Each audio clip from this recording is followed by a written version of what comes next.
It is from unit 4 4.1 double standards. कवितेचं नाव लक्षात घ्या. डबल स्टँडर्ड्स म्हणजे थोडक्यात दुहेरी मोजमाप.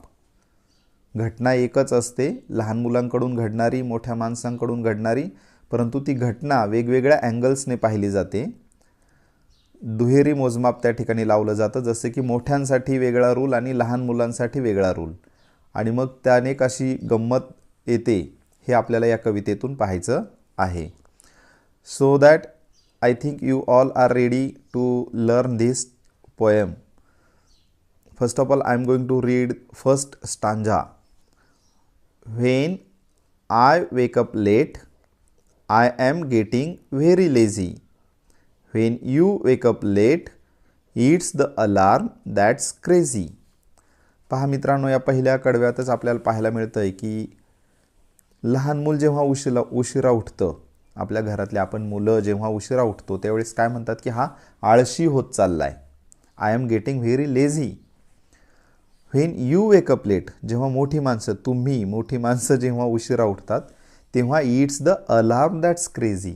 तर त्यावेळेस घड्याळाचं कारण सांगितलं की घड्याळ बिघडलेलं आहे आणि त्याचा गजर लवकर झाला नाही किंवा गजर वेळेवर झाला नाही म्हणून आम्ही उशिरा उठतो. म्हणजे हेच दुहेरी मोजमाप, यालाच म्हणायचं डबल स्टँडर्ड. या ठिकाणी या कवितेच्या या कडव्यामध्ये आपल्याला लेझी आणि क्रेझी हे दोन रायमिंग वर्ड्स पाहायला मिळतात. लेझी म्हणजे आळशी आणि क्रेझी म्हणजे थोडक्यात बिघडलेला. या ठिकाणी आणखी एक नवीन शब्द आहे पहा, अलार्म. अलार्म म्हणजे गजर, घड्याळाचा गजर जो लावतात त्याला अलार्म असं म्हणतात. वेकअप लेट म्हणजे उशिरा उठणे. असे काही या ठिकाणी शिकण्यासारखं आहे पहा पुढे. So that we are moving further for next stanza. When I say no to something, I am being stubborn. When you say no to something, you are being firm.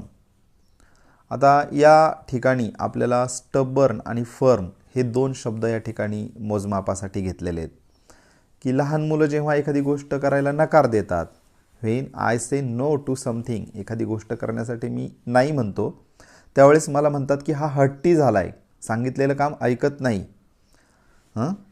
आणि when you say no to something, आणि जेव्हा तुम्ही नाही म्हणता त्यावेळेस मग म्हणता की नाही, तुम्ही तुमच्या मतावर ठाम आहात, फर्म आहात. तर ह्या ठिकाणी दोन फर्म आणि स्टबर्न हे दोन वर्ड्स आहेत पहा, new words. We are going through the meaning of these new words. So here you can see first new word, stubborn. A stubborn person does not change the way he acts or thinks, though it may not be nice. जरी एखादी गोष्ट चांगली नसेल आणि ती गोष्ट किंवा तो विचार करण्याची कृती जर एखादा माणूस करत असेल तर त्याला स्टबर्न असं विशेषण वापरलं जातं. हट्टी ॲडजेक्टिव्ह आहे स्टबर्न. आलं का लक्षात की a stubborn person does not change the way, तो त्याचा मार्ग बदलत नाही. जरी ती गोष्ट वाईट असू चांगली असू तो त्याचा विचार करत बसत नाही, तो ती करतोच. आणि मग दुसरं तुम्ही म्हणाल फर्ममध्ये काय फरक आहे, तर फर्ममध्ये काय सांगितलं आहे पहा. A firm person takes a good decision and does not change it. म्हणजे ठाम व्यक्ती जी असते ती चांगला विचार करते, ती ते वाईट गोष्टीचा विचार करत नाही, पण ती चांगला विचार करते आणि तो विचार तिने केलेला तो बदलत नाही, ती तिच्या मतावर ठाम असते, त्याला म्हणायचं फर्म. तर असे हे दोन न्यू वर्ड्स आहेत पहा या ठिकाणी. पुढे पहा, नेक्स्ट इथे आपल्याला रायमिंग पेअर नाही मिळालेली या कडव्यामध्ये. आता या कडव्याकडे या. When I raise my voice, जेव्हा मी माझा आवाज वाढवतो त्यावेळेस तो आवाज काय असतो, शॉकिंग असतो, त्रासदायक असतो, धक्कादायक असतो. अँड रूड, उद्धट असतो. दोन शब्द आहेत पहा, शॉकिंग त्रासदायक थोडक्यात, आणि रूड म्हणजे उद्धट. रेज म्हणजे आवाज उंचावणे, आवाज वाढवणे. आपल्याला एखाद्याला काही सांगायचं असेल आणि त्याने जर ती गोष्ट ऐकली नाही तर आपण म्हणतो की ते मोठ्या आवाजामध्ये सांगण्याचा प्रयत्न करतो. त्यावेळेस मोठी माणसं काय म्हणतात लहान मुलांना, किती ओरडतोयस, किती उद्धटसारखा बोलतोयस. When you raise your voice, you म्हणजे मोठी माणसं. When you raise your voice you are teaching me to be good. जेव्हा तुम्ही स्वतःचा आवाज वाढवता तेव्हा मात्र तुम्ही मला चांगलं वागायला शिकवत असता असं. तर गोष्ट एकच आहे आवाज उंचावण्याची, परंतु लहान मुलं जर ओरडली, उंचावला त्यांनी आवाज तर म्हणतात की ते उद्धट आहेत, आणि मोठ्या माणसांनी जर आवाज वाढवला तर म्हणतात की ते काहीतरी शिकवत आहेत. ठीक आहे. या ठिकाणी रूड आणि गुड हे दोन आपल्याला रायमिंग पेअर्स दिसतात पहा, रायमिंग पेअर दिसते ही. त्यानंतर when I break something I am clumsy or careless.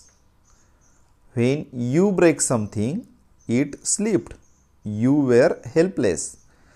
जेव्हा माझ्याकडून एखादी गोष्ट ब्रेक होते, तुटते, फुटते, त्यावेळेस मला लगेच विशेषणं लावतात की तो क्लमसी आहे, वेंधळा आहे, केअरलेस आहे, निष्काळजी आहे. व्हेन यू ब्रेक समथिंग, जेव्हा तुमच्याकडून एखादी गोष्ट फुटते, तुटते, त्यावेळेस तुम्ही म्हणता की नाही, माझ्या हातातून ती वस्तू घसरली, निसटली. यू वेअर हेल्पलेस, मला कोणी मदतीला नव्हतं, मी असहाय्य होतो. अशी तुमच्याकडे कारणं असतात. यालाच तर लहान मुलं म्हणतात डबल स्टँडर्ड्स. ठीक आहे. लक्षात आलं तुमच्या? क्लमसी म्हणजे वेंधळा आणि केअरलेस म्हणजे निष्काळजी. ओके. नाऊ नेक्स्ट, स्लिप्ड म्हणजे घसरणे किंवा निसटणे हातातून. पुढचं कडवं पहा. When I do something wrong I am such a terror. जेव्हा एखादी गोष्ट माझ्याकडून चुकीची घडते, त्यावेळेस म्हणतात की I am such a terror, मी अतिशय एक असा रागवलेला, वैताग देणारा मुलगा आहे. आणि when you do something wrong, जेव्हा तुम्ही एखादी गोष्ट चुकीची करता, इट्स अ फॉरगिवेबल एरर, तेव्हा मात्र ती तुमच्याकडून क्षमा करण्याजोगी अशी चूक असते.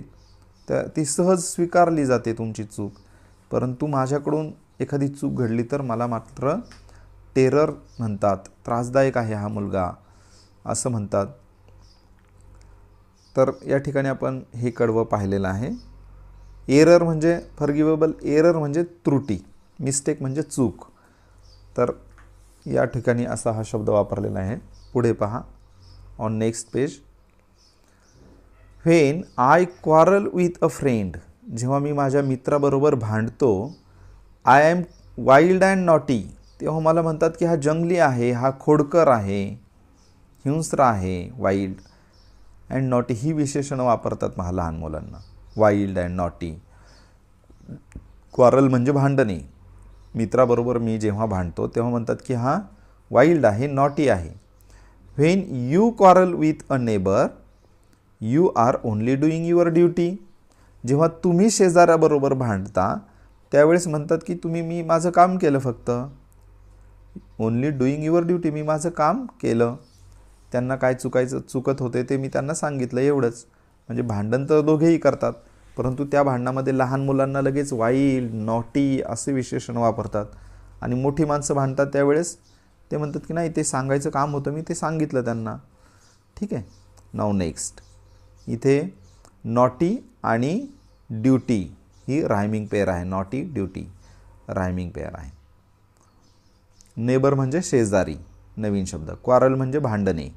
वाईल्ड म्हणजे हिंस्र किंवा जंगली. नॉटी म्हणजे खोडकर. ठीक आहे.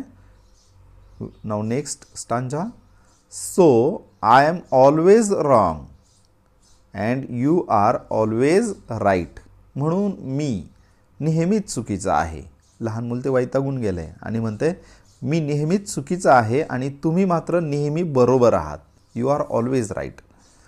ओ why do people grow up.